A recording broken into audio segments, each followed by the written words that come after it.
I'm Josh with Nexus, and welcome to today's Tech Talk. We're going to be discussing how to point your domain at Nexus DNS services today.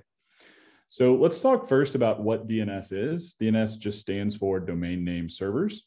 Domain name servers are a collection of global servers owned by various folks that just keep a list of all the domains that are active and the IP addresses that they point to. So that when you go to your browser and you type a domain in, that browser first goes and talks to a domain name server, figures out what IP address, what server that domain actually lives on, and then directs you to the right place.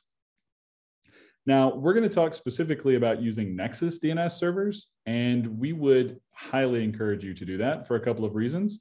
Number one is we have over 15 servers globally, DNS servers globally. That matters for a couple of things. One, redundancy. So uptime of DNS is really important. And two, speed. Right? So if a visitor from the other side of the globe is looking up your domain name, they probably have a Nexus DNS server or DNS close to them geographically, and that'll make the lookup time much faster. The second reason is if you're using Nexus DNS, then our support team can help you with a lot of additional things that we can't if you're using a third-party DNS. So if you need help setting up your MX records for email, we can do that if you're using Nexus DNS.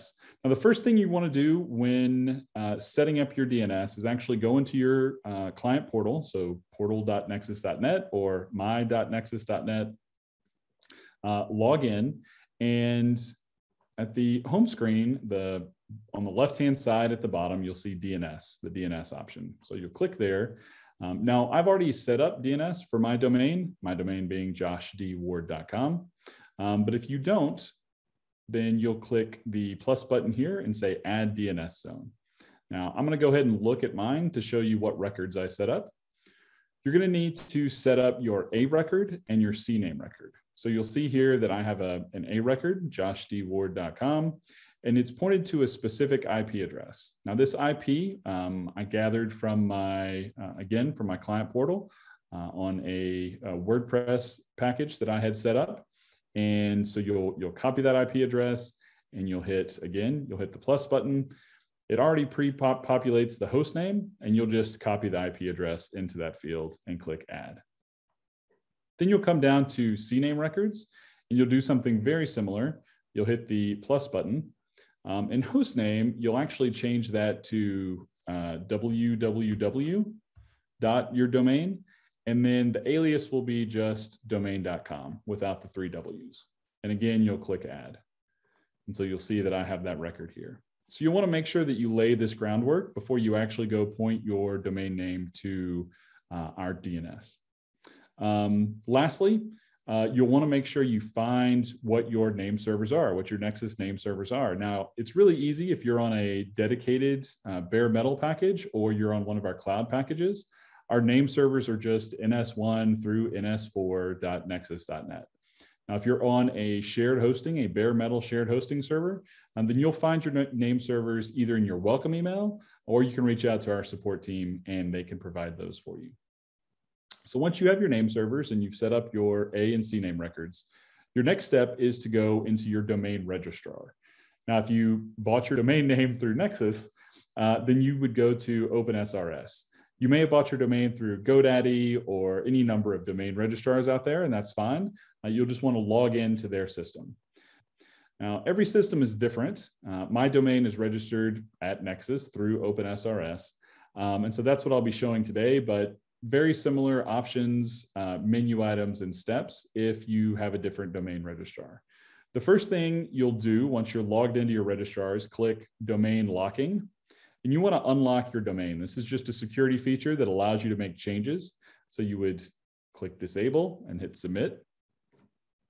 Then you would come over to your name servers option. Sometimes this is just labeled as DNS or domain name servers.